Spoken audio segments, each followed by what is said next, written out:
Vielen Dank.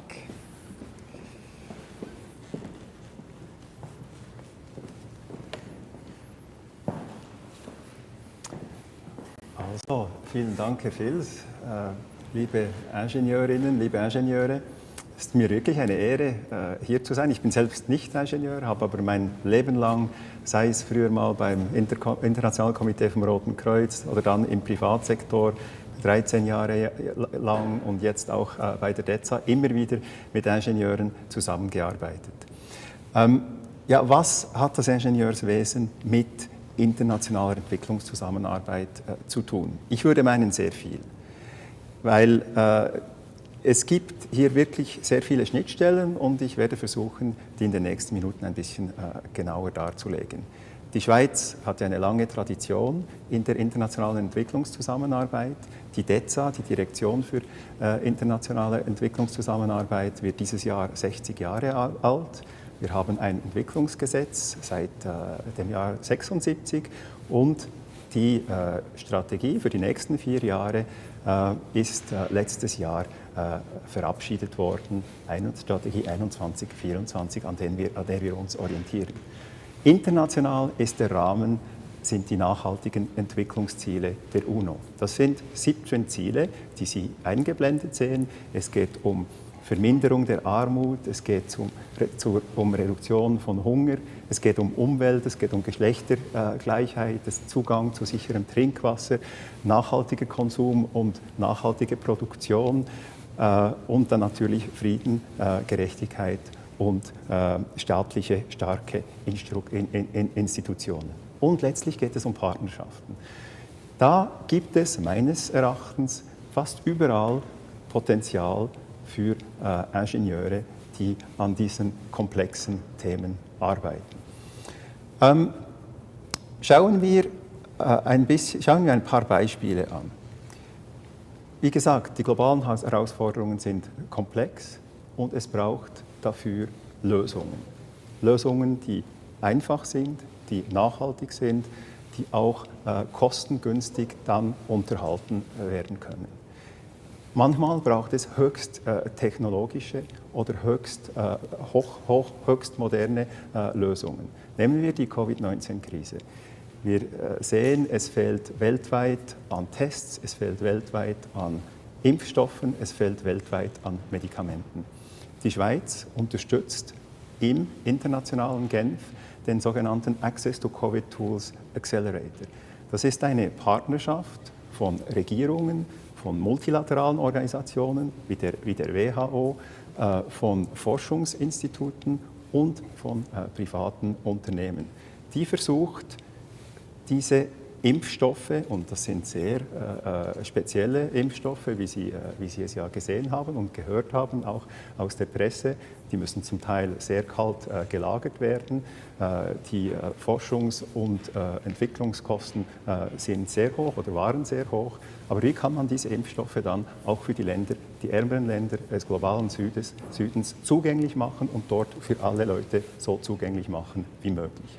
Der Access to Covid Tool Accelerator, zu dem die Schweiz über 70 Millionen Schweizer Franken bereits beigetragen hat, wird bis Ende 2021 ungefähr 2 Milliarden Impfdosen in den Süden liefern. Es geht auch um Tests, einfache Tests. Wir haben es geschafft, unter dem Testpfeiler dieses Accelerators die Kosten für einen Test von 25 Schweizer Franken pro Dosis auf nur noch 2,50 Franken zu senken und das innerhalb von einem Jahr. Und da haben überall auch Ingenieure mitgearbeitet. Nehmen wir ein anderes Beispiel, Forschung. Forschung steckt natürlich hinter der Entwicklung von Medikamenten, hinter der Entwicklung von Impfstoffen, aber natürlich auch hinter der Entwicklung von Instrumenten zum Kampf gegen den Klimawandel. Wir arbeiten mit der ETH Zürich, mit der mit der EPFL in Lausanne sehr eng zusammen und haben da verschiedenste sehr spannende Projekte, wie zum Beispiel in Indien, wo ein neuer Gebäudekodex bis zu 30% an Einsparungen oder noch mehr an Einsparungen von Treibhausgasemissionen ermöglicht. Andere Felder der Zusammenarbeit sind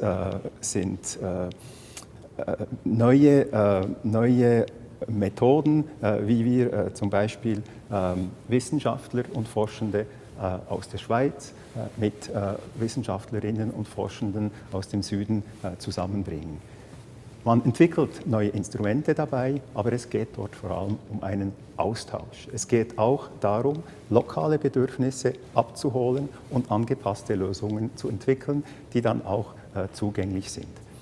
Das ist ganz besonders wichtig, weil diese Lösungen, die müssen ja auch dann wirklich vor Ort gebraucht werden. Man entwickelt nicht für die Leute, sondern mit den Leuten und den Lokalgesellschaften zusammen. Hier das Beispiel, das Sie auf dem Foto sehen. Dort geht es um Klimaüberwachung in den Anden, um die Vorbereitung auch von Lokalgesellschaften auf mögliche Unwetter oder Wetterprobleme. Ein anderes Beispiel hier, das wurde zusammen entwickelt zwischen der ETH, der EPFL in Lausanne und einer Universität in Kamerun, in Douala. Dort geht es um Solarkochen.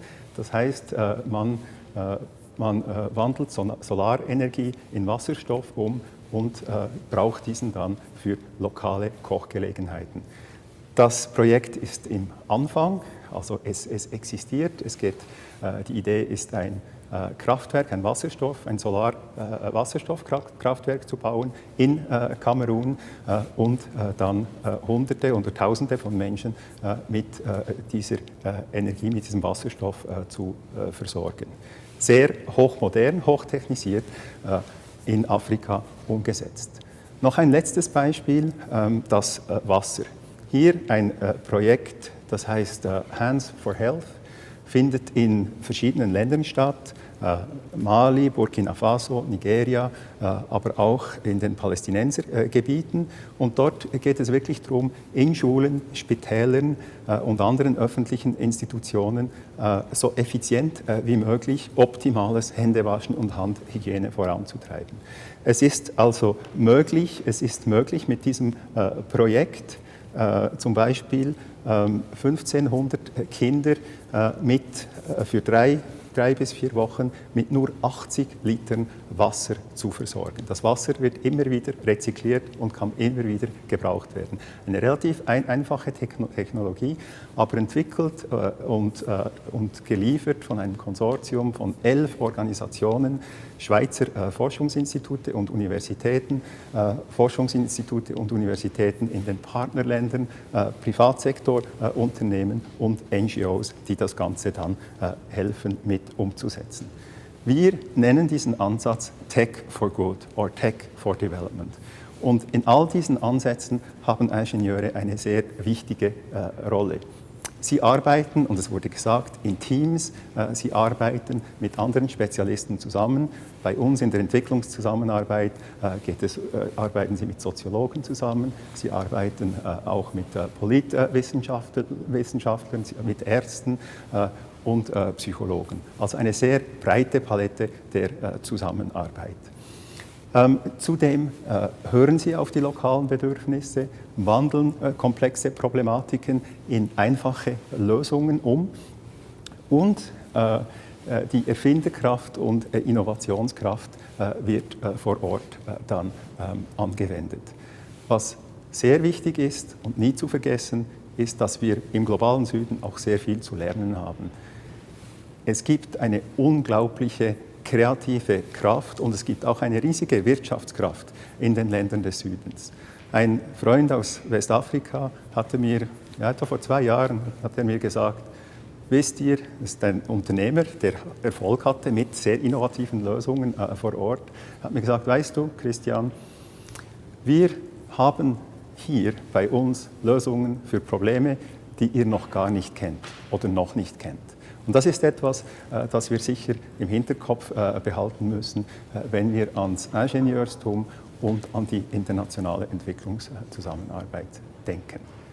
Herzlichen Dank und ich freue mich auf die Fragen. Ja, herzlichen Dank von meiner Seite. Und Lea, was haben wir hier für Fragen zu diesem spannenden Thema? Auch 2 Fragen an Herrn Frutiger. Sie haben ja vom DEZA-Programm gesprochen, von den Sustainable Development Goals, die in der Strategie sich befinden. Und meine Frage ist, haben Sie das Gefühl, dass diese Development Goals in der Schweiz und bei den Schweizer Firmen schon genügend bekannt sind?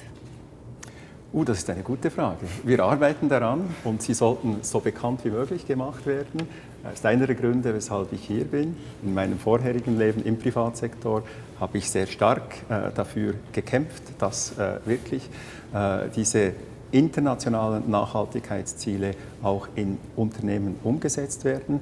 Die sind nicht nur für Entwicklungs- und Schwellenländer gültig, die sind für uns alle gültig. Das sind globale Herausforderungen und wir haben es, glaube ich, in dieser Covid-Krise gesehen, das ist wirklich, war sehr schmerzhaft, glaube ich, für viele Leute zu sehen, dass wenn nicht alle sicher sind, also wenn wir diese Krise nicht global bewältigen, dann sind wir hier in der Schweiz auch nicht sicher. Wir können hier die gesamte Bevölkerung impfen. In dieser globalen Welt werden wir das Virus eben auch global bekämpfen müssen. Also es gibt da schon noch ein bisschen Luft nach oben. Ich bin aber auch überzeugt, dass es mit nachhaltigem Wirtschaften wirklich eine Zukunft gibt. Ich würde sogar sagen, das ist die Zukunft des Unternehmertums hier in der Schweiz und anderswo, weil es ist eine Zukunft, die uns am Schluss schließlich alle vorwärts bringt. Ja, also ich denke das auch. Ich habe so persönlich ein bisschen den Eindruck, dass die SDGs so auf Verbandsebene langsam angekommen sind, aber dann weiter unten noch nicht so. Also wir müssen da, glaube ich, alle dranbleiben, die Verbände, aber natürlich auch die Behörden. Was mich auch noch interessiert... Es gibt ja eine Umsetzungsstrategie auch der SDGs, die ist gerade in der Ämterkonsultation. Die hat 3 Pfeiler: nachhaltige Produktion, nachhaltigen Konsum. Der zweite Pfeiler ist Klima und Umwelt und der dritte Pfeiler ist Gleichstellung der Geschlechter, aber Gleichstellung insgesamt. Das wird jetzt dann auch in die Öffentlichkeit kommen und nach dieser Strategie, da gibt es wirklich Opportunitäten auch für Unternehmen dort mitzumachen. Und wie gesagt, it's good business. Ja, das denke ich auch. Sehr spannend. Wir haben einen Think Tank bei uns zu den Sustainable Development Goals bei den Schweizer Planer-Ingenieurinnen und Ingenieuren und ich bin auch sehr gespannt, was da dieses Jahr herauskommen wird. Eine zweite Frage, die ich noch habe, ist, Sie haben in Ihrem Referat sehr viel vom wissenschaftlichen Austausch und Know-how-Transfer gesprochen. Wie ist seitens der Behörden die Zusammenarbeit mit dem Privatsektor? Gibt es da eine und wenn ja, wie sieht die aus? Ja, diese Zusammenarbeit wird immer mehr verstärkt. Sie haben es vielleicht gesehen, die DEZA hat in den letzten 14 Tagen auch ihr Leitbild, also ihre Guidelines zur Zusammenarbeit mit dem Privatsektor veröffentlicht. Es gibt dort ein sehr großes Potenzial, eben dass man positive Entwicklungsauswirkungen mit dem Privatsektor verstärken kann. Das war übrigens auch bei den UNO-Nachhaltigkeitszielen bereits mitgedacht. Die kann man wirklich nur zusammen mit dem Privatsektor umsetzen. Die Zielsetzung ist natürlich schon so. Bei uns geht es um Armutsbekämpfung, bei uns geht es darum, dass niemand zurückgelassen wird. Bei uns geht es darum, wirklich die Ärmsten mit einzubeziehen und allen Zugang zu Grundgütern zu geben. Im Privatsektor ist die Zielsetzung nicht unbedingt dieselbe. Dort geht es halt immer noch um Finanzmärkte, Profitabilität, Wachstum. Aber es gibt eine Überschneidung, wo wir sehr gut zusammenarbeiten können und wo eben der Privatsektor als Hebel zur Erreichung der Nachhaltigkeitsziele dann dienen kann. Und daran arbeiten wir, dazu brauchen wir auch Ingenieure. Die DEZA hat übrigens vor 60 Jahren mit Landwirtschafts-, mit Agraringenieuren angefangen und auch heute brauchen wir immer noch Ingenieure. Herzlichen Dank.